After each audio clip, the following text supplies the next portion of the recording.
bukol talaga igaling sa Pilipan. Pero isa sa kasi sa mga traditional natin, ang magkaroon ng one toasting. Kaya kung sa pagkakataon dito, nasa na po yung best man at sa papili ko ang oral, kapit po na kayo dito.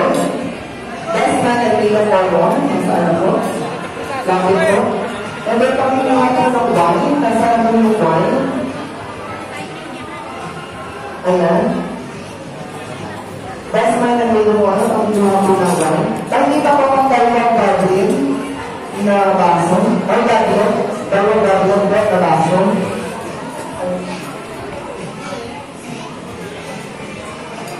Ayan. Pagkikihan ko. Ano, tulala. Magkala lang ng ala. Okay.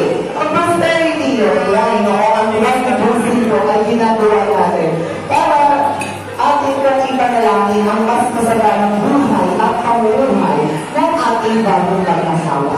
Ito ay sumisimbolo sa pera, kayamanan, at kalusugan. Ano po? Kaya po sa pagkakataon ito, kayo po ay aming inaanyayahan. Ano po, kami po ay inyong samahan. Pero bago yan, Mayong Honor, ano ang iyong mensahe para sa ating viewers?